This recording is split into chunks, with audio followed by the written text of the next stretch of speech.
esperanza segura.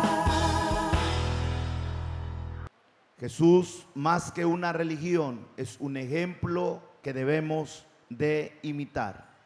Lucas capítulo 24, versículo 1 al 7 dice, si gustan ponerse de pie, está bien.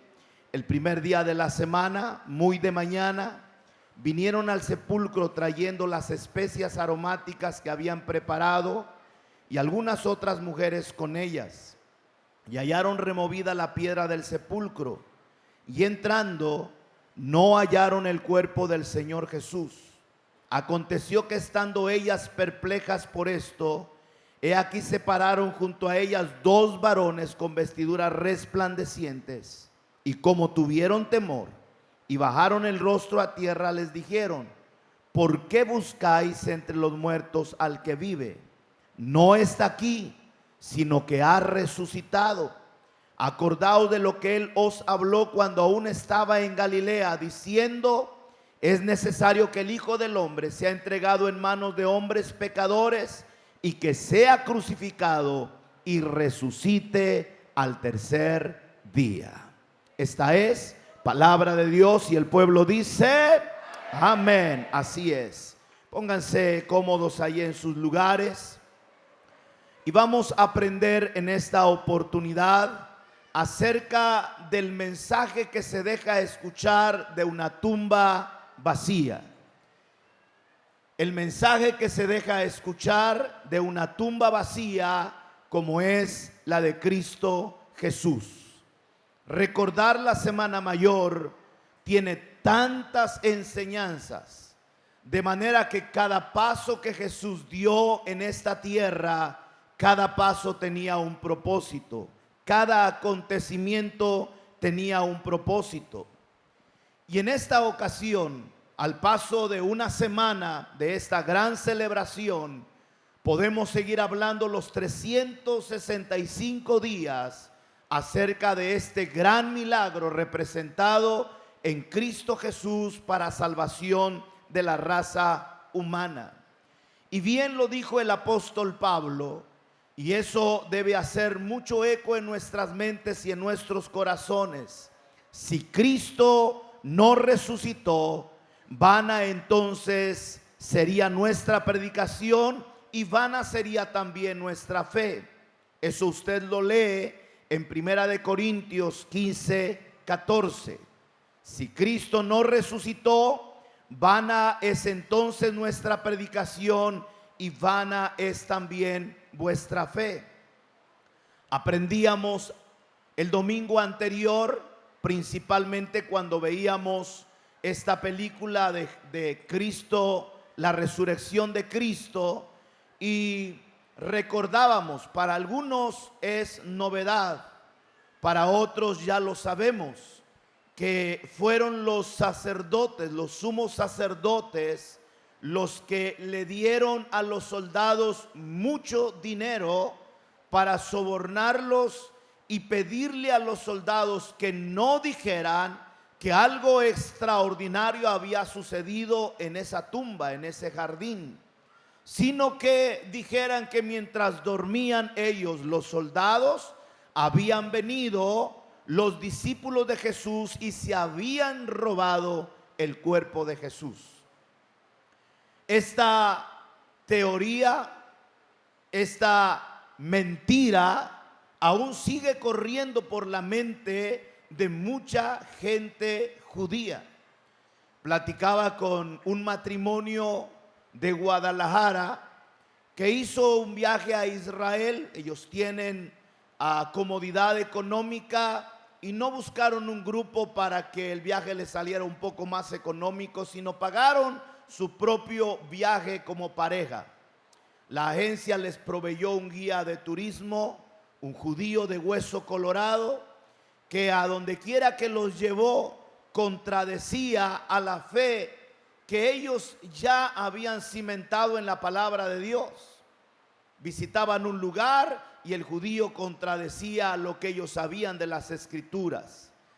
Hasta donde ya no pudieron aguantar más es cuando los llevaron al jardín de la tumba, y entonces les mostró este guía y les dijo: esa cueva dice la historia y la tradición que ahí fue sepultado ese hombre llamado Jesús de Nazaret. Sus discípulos dicen que resucitó. Lo cierto es que nosotros los judíos, que tenemos la información correcta, es que no cerraron bien la puerta de la tumba y los perros se metieron y comieron su cuerpo. Eso fue lo máximo que pudieron soportar, y discutiendo un poco con el guía y con la agencia, rompieron el trato que tenían a pesar de perder un poco de dinero, pero no aguantaron más seguir escuchando tantas blasfemias. Eso nace verídicamente de lo acontecido hace 2000 años atrás.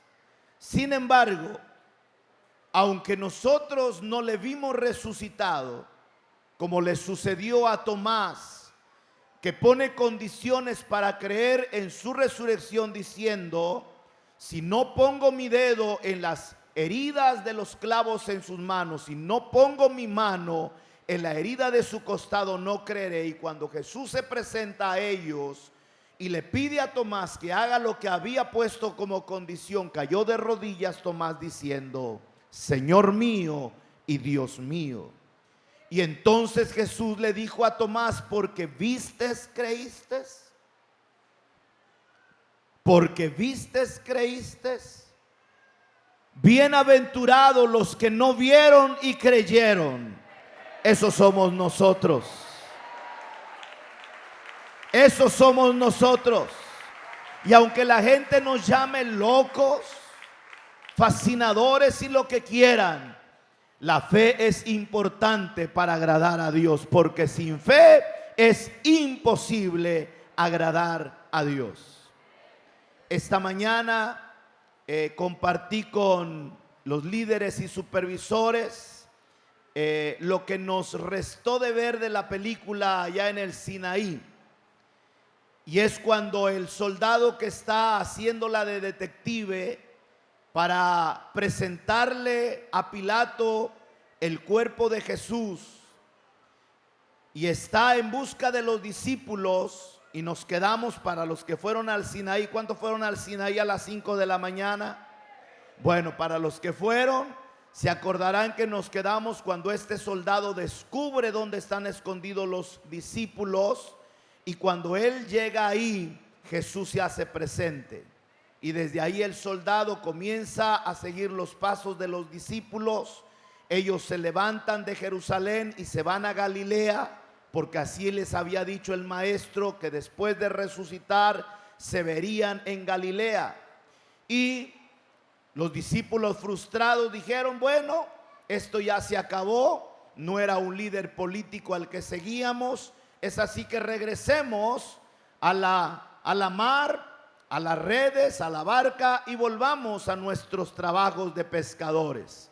Y mientras lucharon por pescar toda la noche, fatigados y cansados, al amanecer, por ahí se apareció Jesús diciéndoles: tiren la red a la derecha. En la película vemos a los discípulos en la barca, durmiendo, fatigados de tantos intentos, y a un personaje caminando sobre la playa que les grita desde lejos: tiren la red a la derecha. Y entonces la tiraron y vino la pesca milagrosa. Y entonces los discípulos reconocieron que era Jesús y vinieron y le adoraron. Fue un pedacito de la película que nos estremece, porque si tuviéramos ojos espirituales, podríamos ver que Jesús está aquí. Él está aquí. Y Él va contigo a donde quiera que vayas, porque Él prometió y dijo: yo voy a estar con ustedes todos los días. Por eso se demanda una vida de rectitud. Por eso se demanda una vida de entrega total al Señor, que no solo tiene que ser en el templo ni cada 8 días. La vida cristiana tiene que ser 24 horas al día, 7 días a la semana, 365 días al año, porque Jesús está entre nosotros. la tumba vacía, en uno de sus mensajes nos dice que Dios cumple sus promesas. El Salmo capítulo 16, versículo 10 dice: porque no dejarás mi alma en el Seol, ni permitirás que tu santo vea corrupción. Jesús tiene la esperanza de su Padre. No dejarás mi alma en el Seol, ni permitirás que tu santo vea corrupción. Ya estaba profetizado que el Mesías no sería dejado en la tumba y no vería corrupción. ¿Cuál es la única forma en que un muerto no se quede en la tumba y no se corrompa? Solamente resucitando. No es una palabra fácil de cumplir, pero Dios lo hizo realidad. Jesús murió, fue puesto en el sepulcro, pero al tercer día resucitó de entre los muertos. Teníamos el programa de televisión del día de ayer y compartíamos entrevista con varios pastores, y específicamente le tocó contestar al pastor Anastasio una de las verdades contundentes que podemos dar la cara y la vida porque Él está vivo, es que Él transformó nuestro corazón. Y Anastasio daba testimonio diciendo estaba condenado a 11 años de prisión, y dio con mucha precisión el lugar en donde se le reveló Jesús: en el amate, en el módulo no sé qué, en la celda no sé cuándo, en el segundo piso. Jesús hizo presente, y cuando Jesús vino a su corazón, la vida de él fue transformada radicalmente, de manera que el temor, la soledad, la frustración y el pecado que habían hecho presa de su vida fueron rotos, porque en el nombre de Jesús no hay cadenas que no puedan ser rotas. Para Él no hay nada imposible que no pueda hacer posible. Alguien dele alabanza a Jesucristo, el Rey de Reyes y Señor de Señores. Esa es la mejor prueba. Lo que no pudieron hacer los golpes de nuestros padres para corregirnos, lo que no pudieron hacer las paredes de una cárcel, lo que no pudieron hacer las terapias de los psicólogos, lo que no pudo hacer AA o Narcóticos Anónimos, lo hizo Cristo Jesús, cuando en una ocasión por fe invocamos su glorioso nombre y le dijimos: ya no puedo más, me rindo a ti, te entrego mi corazón. Y ese día el Señor transformó nuestras vidas. No es uno, somos miles y contamos ya por millones en México y en el mundo entero que podemos decir que Jesús es verdad. ¿Alguien dice amén a eso? A su nombre. ¿Qué escuchamos de la tumba vacía? Que las promesas de Dios son reales. No importa cuán difícil parezcan. Nadie podía dar crédito a que Jesús hubiera resucitado por la manera como Él murió, prácticamente cumpliéndose la profecía de Isaías cuando dijo: molido fue por nuestras rebeliones. No hubo un lugar en su cuerpo que no quedara herido. Por eso no fue fácil creer que Él había resucitado. Segundo mensaje de la tumba vacía es que es un mensaje de esperanza. Un día Jesús llegó ante la necesidad de saber que uno de sus amigos había muerto, su nombre Lázaro. Y cuando Él llegó a Betania, vino María y Marta y le dijeron: si hubieras estado aquí, mi hermano no hubiera muerto. Jesús le dijo a Marta: si creyeres verás la gloria de Dios. Yo soy la resurrección y la vida. El que cree en mí, aunque esté muerto, vivirá. Yo soy la resurrección y la vida. El que cree en mí, aunque esté muerto, vivirá.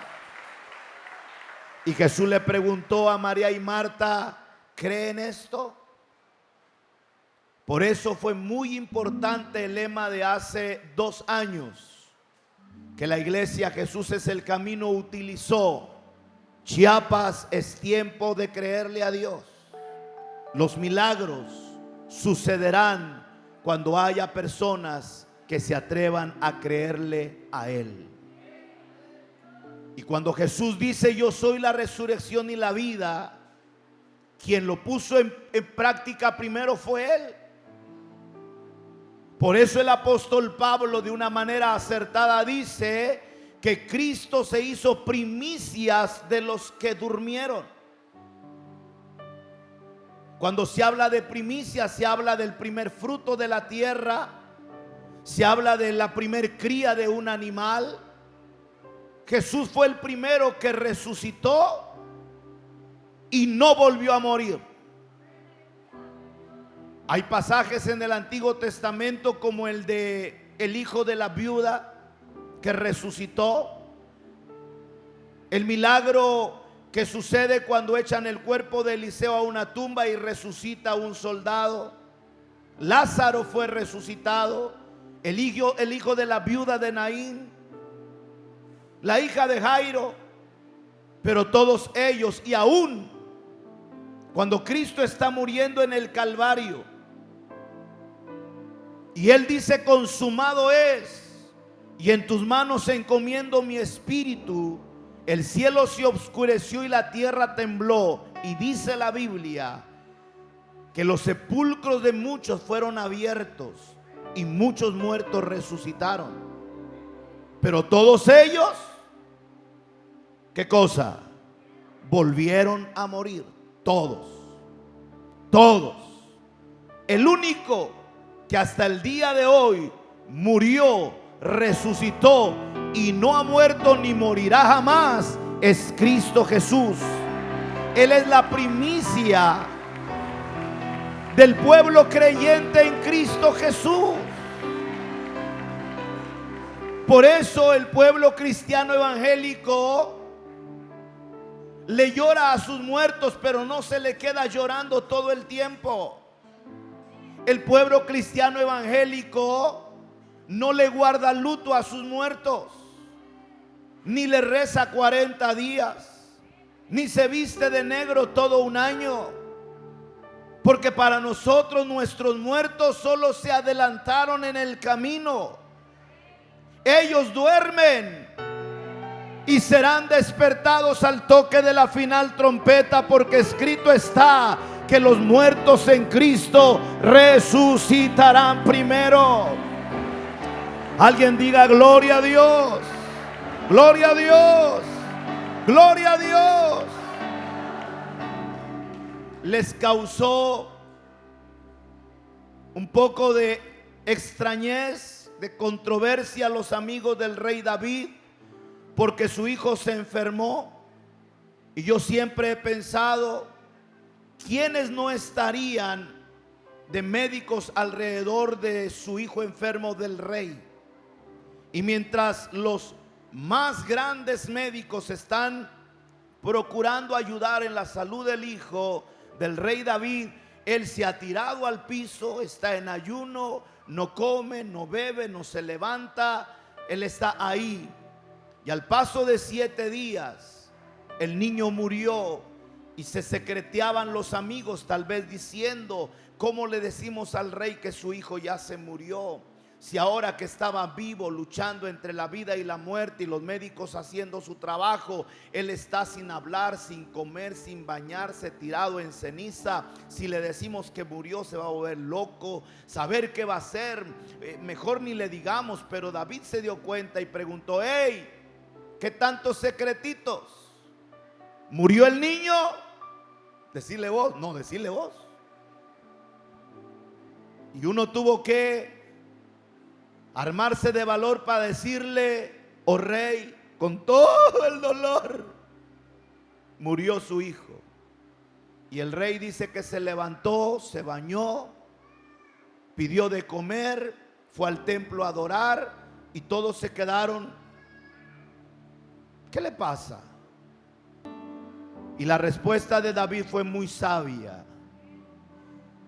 Cuando vivía el niño, oraba y ayunaba para ver si Dios me lo dejaba. Pero ahora que ha muerto, ¿para qué he de llorar? Él no volverá a mí, yo voy a donde está Él. Él no volverá a mí, yo voy a donde está Él. Por eso la iglesia evangélica no celebra el 1 y 2 de noviembre a sus muertos. Ni le ponemos tamales, ni mole, ni mucho menos tequila. Para esa idea demoníaca de aquellos que creen que sus muertos vienen en noviembre y le gustaba tanto el tucanazo que hay que ponerle un litrazo. ¿Cree usted que si su muerto está en el cielo va a venir a echar alcohol acá? Querrá salir del infierno pero no puede. Aunque sea la tapita del tucanazo se eche. Nosotros no esperamos a nuestros muertos. Ellos no vienen. Que Dios nos ayude a ser fieles para que el día en que también se termine nuestra carrera en esta tierra, podamos reunirnos con ellos allá en las mansiones celestiales, en el paraíso que el Señor ha preparado para los que le aman. Alguien puede darle la gloria y la honra al Señor. Jesucristo, esperanza segura.